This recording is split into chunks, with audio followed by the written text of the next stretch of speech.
नमस्ते बच्चों, सपना हिंदी क्लासेस में आपका स्वागत है। हम आरूह पाठ्य पुस्तिका का पद्य से पाठ दुष्यंत कुमार की गजल पढ़ रहे थे। गजल को हम पढ़ चुके हैं। आज हम इस गजल के प्रश्न हल करने जा रहे हैं। गजल के साथ का पहला प्रश्न है, आखिरी शेर में गुलमोहर की चर्चा हुई है। क्या उसका आशय एक खास तरह के फूलदार वृक्ष से है या उसमें कोई सांकेतिक अर्थ निहित है? समझा कर लिखिए। इसका उत्तर होगा गुलमोहर एक फूलदार वृक्ष है। देखिए, आखिरी शेर में गुलमोहर का तात्पर्य खास तरह के फूलदार वृक्ष से नहीं लिया गया है। यहाँ उसका प्रतीकार्थक है। गुलमोहर को समृद्ध भारत और भारतवासियों की ओर संकेत किया है। कवि कहना चाहते हैं कि सभी देशवासियों को अपने देश की समृद्धि के लिए जीना और मरना चाहिए। कवि तो स्वदेश के विकास के लिए जीना चाहता है। वह देश के हित में गैरों के हाथों मरना भी पसंद करता है।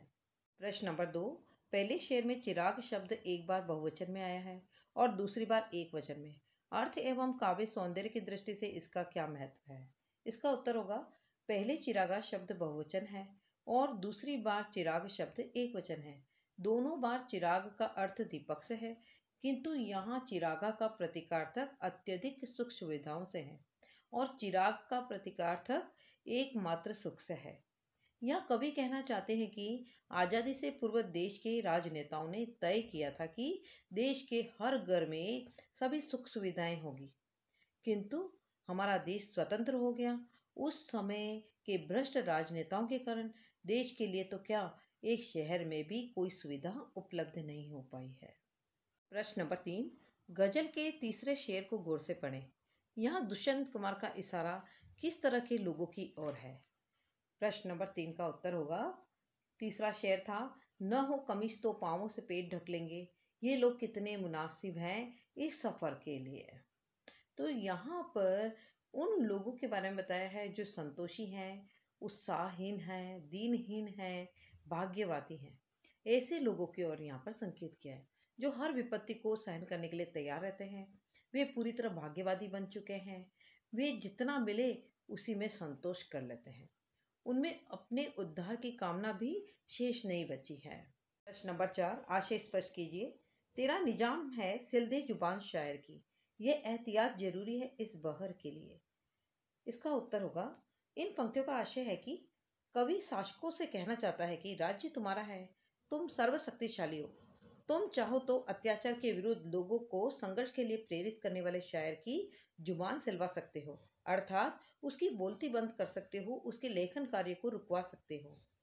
इसलिए यहाँ पर लेखक शायर को संबोधित करते हुए कह रहे हैं कि एक शायर को लोगों को सजग करने और शोषण के विरुद्ध संघर्ष करने के लिए प्रेरित करने का अपना कर्तव्य बड़ी सावधानी के साथ पूरा करना होगा। गजल के आसपास का प्रश्न 1, दुष्यंत कुमार की इस गजल का मिजाज बदलाव के पक्ष में है, इस कथन पर विचार करें। इसका उत्तर होगा, कवि दुष्यंत कुमार अपने इस गजल के माध्यम से देश और समाज में लोगों की सोच में बदलाव लाना चाहता है। राजनीति में फैले भ्रष्टाचार को दूर करने के लिए वह लोगों को क्रांति के लिए प्रेरित करता है। देश में जो लोग भाग्यवादी और संतोषजीवी होते हैं, उन लोगों को अपने अधिकार के लिए प्रेरित करता है। देश में जो लोग अन्याय, अत्याचार और शोषण से पीड़ित हैं, उन्हें कवि अपने साथ हो रहे अन्याय, अत्याचार के विरुद्ध संघर्ष करने के लिए प्रेरित करता है। लोगों को देश की समृद्धि और विकास के लिए जीने और मरने के लिए भी प्रेरित करता है। इस प्रकार कवि अपनी गजल के माध्यम से देश में क्रांतिकारी परिवर्तन लाना चाहता है। गजल के आसपास का दूसरा प्रश्न है, हमको मालूम है जन्नत की हकीकत, लेकिन दिल के खुश रखने को गालिब, ये ख्याल अच्छा है। ये मिर्जा गालिब का शेर है। दुष्यंत की इस गजल का चौथा शेर पढ़े और बताए कि गालिब के उपयुक्त शेर से वह किस तरह जुड़ता है। इसका उत्तर होगा, मिर्जा गालिब उर्दू के नामी शायर हैं। उनके ऊपर दिए गए शेर में जन्नत अर्थात स्वर्ग की हकीकत की बात कही गई है। गालिब जानते हैं कि स्वर्ग में जो सुख बताए जाते हैं हकीकत वैसी नहीं है, परंतु मन बहला लेने के लिए स्वर्ग के सुखी जीवन की कल्पना बुरी नहीं है। दुष्यंत कुमार ने गजल के चौथे शेर में गालिब से मिलती जुलती बात ही कही है। दुष्यंत ने जन्नत के स्थान पर खुदा शब्द का प्रयोग किया है। वह कहता है कि खुदा हो या न हो, परंतु खुदा के होने की आदमी की कल्पना बुरी बात नहीं है।